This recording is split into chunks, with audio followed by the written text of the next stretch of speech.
The city of San Diego, they have now tried and failed, but they just can't seem to get rid of Airbnbs. My name is Dan Parker with the Best Life Home Team, your San Diego real estate resource. And over the past year, I've spent a lot of time talking about the city of San Diego's new rules that were going into place that were supposed to eliminate thousands of Airbnbs from the platform. Specifically, the city has established a cap that would permit only 1% of the total number of homes in the city of San Diego to operate as a full-time short-term rental. This would push all applicants into a lottery, saying this would remove thousands of short-term rentals and Airbnbs from the platform, but that's not exactly what happened. Instead, with the exception of Mission Beach, which had its own separate qualifications, the rest of the city of San Diego only received 3,110 applications out of the total 5,416 cap by the November deadline. So that's over 2,000 applications short of the cap and 10,000 applications, or somewhere around 10,000 applications, by some estimates, closer to 12 or 14,000 applications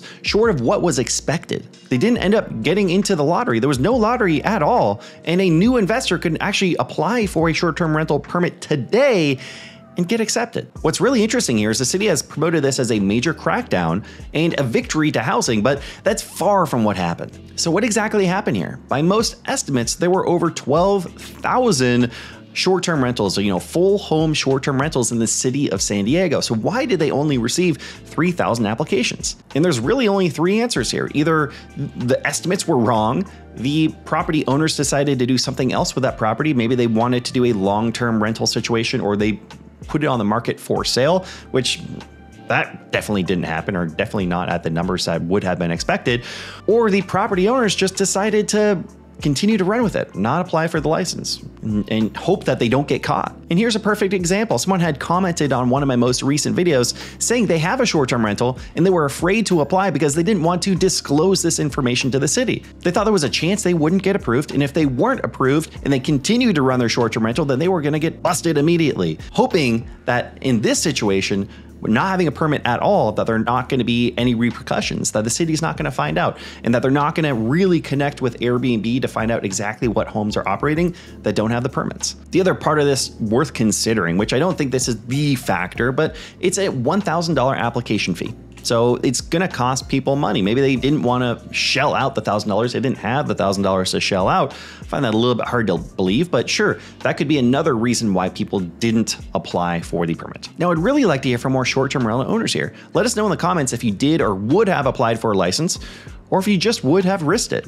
And if you don't want to leave a comment below, you can always send me an email, but I would like to hear from you guys. Let me know what exactly you're doing or have done or would have done in that situation. And I promise I have no affiliation with the local government, so I'm not doing this to bust you. I promise you that. All right, so this is what has happened over the last year and a half. Here's where we're at. Here's where it gets really interesting. Where are we headed? What's going to happen from here?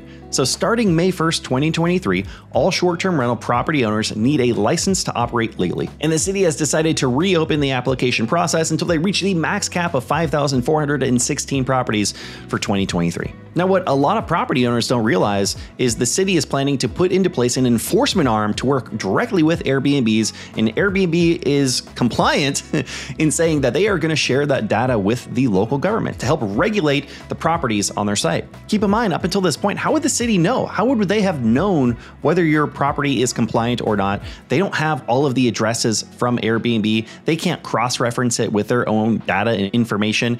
And this is a thing in other areas where there's a permitting process, and there are a lot of people running illegally that haven't gotten that permit, and there's no repercussions. There's no one enforcing it. So this is something that is coming. And if you are a short-term rental owner or operator, you need to consider this with your future long-term plans. So if you currently own a short-term rental in the city of San Diego, or you want to own a short-term rental in the city of San Diego, there are opportunities, but you need to get it going ASAP.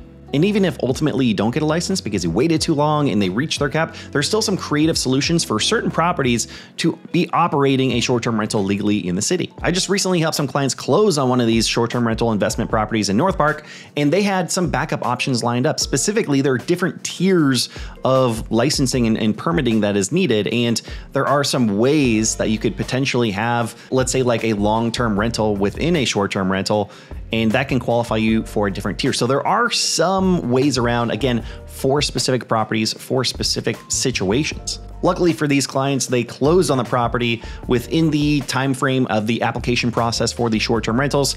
They got their short-term rental license and they are ecstatic because they don't have to go through with Plan B. But second, and I feel like I need to reiterate this, if you own a short-term rental in the city of San Diego and you have not yet applied for this permit, do it. Do it. There's no reason not to do it right now. If you wait 6 months, if you wait a year, if you wait 2 years, I can guarantee you they're gonna reach their cap. And here's a cool thing. Now all of the rules are in place. You don't have to worry about them changing. So stick with the rules right now. There's hopefully gonna be less competition for you in the future, but do the right thing. Just pony up the $1,000 and get that license. And third, I know, if you've been waiting to buy a home in this market, this could have been a huge opportunity for more properties to hit the market, give more options, maybe even bring prices down a little bit. Heck, we only have 3,000 homes for sale in all of the county of San Diego.